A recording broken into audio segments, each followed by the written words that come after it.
Good morning बच्चों, मैं आपकी चंद्रलेखा में।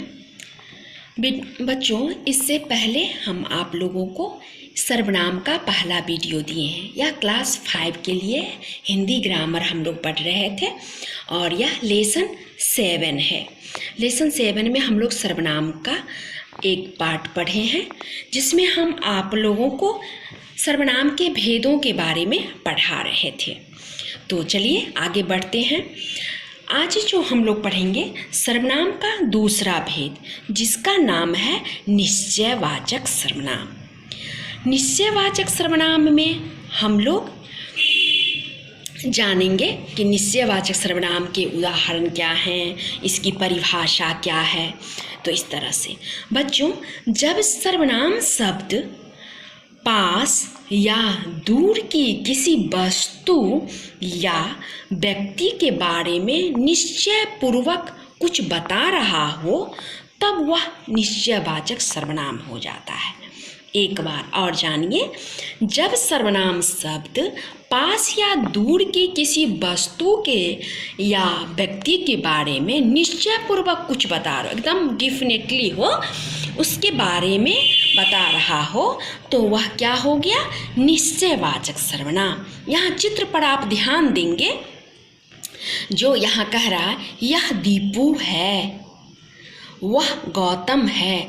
यहाँ निश्चित ही यह दीपू है और यह गौतम है। इस तरह से उदाहरण को हम कहते हैं निश्चयवाचक सर्वनाम का उदाहरण। यह, तो यह निश्चयवाचक सर्वनाम क्या हो गया? यह और वह। अगले उदाहरण में देखिए, ये गुलाब के फूल हैं, वे आम पके हैं। तो यहाँ सर्वनाम क्या है? ये और वे। तो इस तरह से ये आपको समझा रहा है निश्चयवाचक सर्वनाम क्या है और उसके उदाहरण क्या है। बच्चों, अब हम लोग जानेंगे अनिश्चयवाचक सर्वनाम के बारे में। अनिश्चयवाचक सर्वनाम क्या है?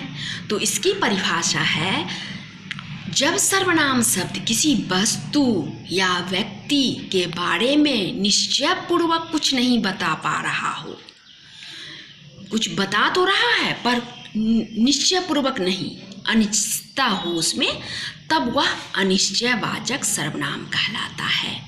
जैसे यहाँ उदाहरण में आप देखेंगे, अंदर कोई लेटा है। अंदर में कोई लेटा है, कोई शब्द जो है, लेटा तो है पर कौन है यह निश्चित रूप से बताया नहीं गया है। कहने का मतलब कोई शब्द जो है वह अनिश्चयवाचक सर्वनाम है। यहाँ अगला उदाहरण है, भिखारी कुछ मांग रहा है। भिखारी रोटी भी मांग सकता है, पैसा भी मांग सकता है, लेकिन ये तय नहीं है। तो यहाँ पर क्या है? भिखारी कुछ मांग रहा है। तो ये कुछ शब्द जो हैं वह क्या हो गए? अनिश्चयवाचक सर्वनाम। तो इस तरह से आपने जाना अनिश्चयवाचक सर्वनाम क्या है। बच्चों, आगे बढ़ते हैं। अब हम जानेंगे संबंधवाचक सर्वनाम के बारे में। संबंधवाचक सर्वनाम के नाम से ही स्पष्ट है कि वह संबंध बताता होगा। तो इसकी परिभाषा हम ऐसे जाने कि जब सर्वनाम शब्द दो संज्ञा के स्थान पर, जब सर्वनाम शब्द दो संज्ञा के स्थान पर आकर उनके बीच संबंध बताता हो, तब उसे क्या कहते हैं? संबंधवाचक सर्वनाम। अब इसके उदाहरण को आप देखिए। यहाँ उदाहरण दिखा रहा है चित्र के द्वारा, जो मेहनत करेगा। यहाँ एक मजदूर है जो सिर पर कुछ वजन उठाए हुए है, तो कह रहा है जो मेहनत करेगा वही सुख भोगेगा। तो यहाँ पर जो और वही संबंध है किसके साथ? तो यह मजदूर के साथ, संज्ञा के साथ। तो ये जो और वही शब्द जो हो गए वह संबंध बता रहा है। तो यह हो गए संबंधवाचक सर्वनाम। यहाँ पर दूसरा उदाहरण है, जैसा करोगे वैसा भरोगे। जैसा और वैसा शब्द एक दूसरे के साथ संबंध बनाता है, तो ये दोनों शब्द जो हैं संबंधवाचक सर्वनाम हैं। तो बच्चों, आपने जाना संबंधवाचक सर्वनाम के बारे में। अब हम आगे बढ़ते हैं तो हम जानेंगे अगले उदाहरण, जो कि 5वें नंबर पे है। सर्वनाम का 5वां भेद है प्रश्नवाचक सर्वनाम। प्रश्नवाचक सर्वनाम में इसके नाम से ही स्पष्ट है कि प्रश्न होता होगा। तो इस तरह से हम इसकी परिभाषा जाने। जब सर्वनाम शब्द का प्रयोग कुछ जानने के लिए या प्रश्न पूछने के लिए होता है, तब वह प्रश्नवाचक सर्वनाम कहलाता है। जब सर्वनाम शब्द का प्रयोग कुछ जानने के लिए या प्रश्न पूछने के लिए करते हैं, तो वह प्रश्नवाचक सर्वनाम कहलाता है। यहाँ चित्र में आप देखेंगे कोई बच्चा शोर मचा रहा है। यहाँ कह रहा है बाहर कौन शोर मचा रहा है। यहाँ कौन से प्रश्न उठता है, शोर कौन मचा रहा है ये पता नहीं है, तो कौन शब्द क्या हो गए, प्रश्नवाचक सर्वनाम हो गए।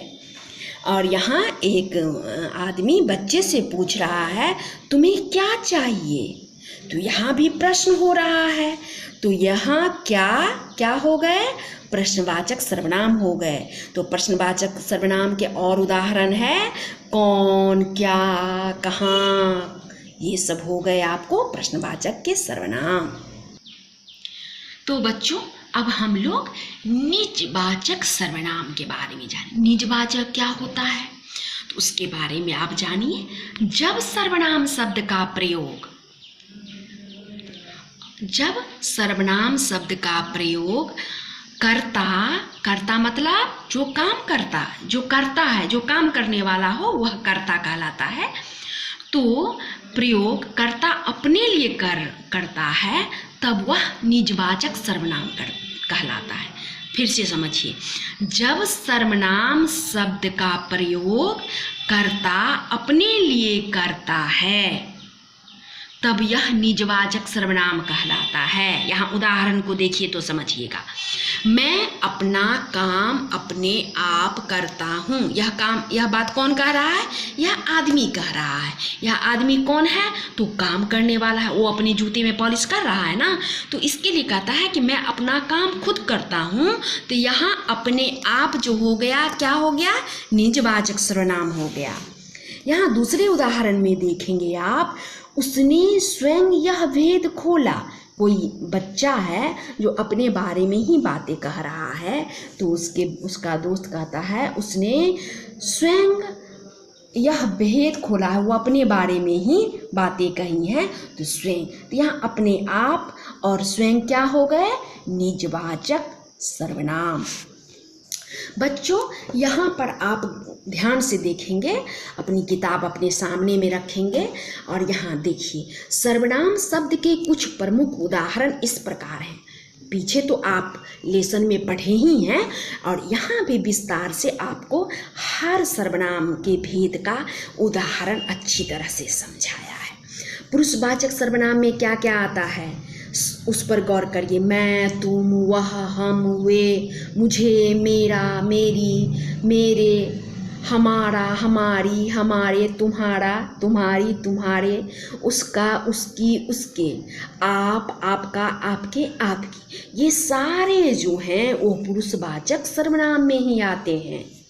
अगला निश्चयवाचक, यह, ये, इसने, इसे, इसको, इसकी, इसके, इसने, इनका, इनकी, ये सारे हैं जो निश्चयवाचक सर्वनाम में आते हैं। अगला अनिश्चयवाचक, कोई, कुछ, कहीं, किन्हीं, ये सारे अनिश्चयवाचक सर्वनाम हैं। संबंधवाचक में क्या क्या आते हैं, तो देखिए जो, सो, जिसको, जिसका, जिसकी, जिसके, वही, जैसा, वैसा। प्रश्नवाचक में कौन, कब, किसको, कहाँ, ये सब प्रश्नवाचक सर्वनाम है। निजवाचक में क्या सब आता है, अपने आप, स्वयं, खुद, ये सब हो गए आपके प्रश्नवाचक सर्वनाम के उदाहरण। बच्चों अब आज का ये वीडियो यहीं हम ख़त्म करते हैं। अगले वीडियो में हम आपको इसका प्रश्न उत्तर और इसमें जो कुछ बचे हुए हैं उनको देंगे। Thank you.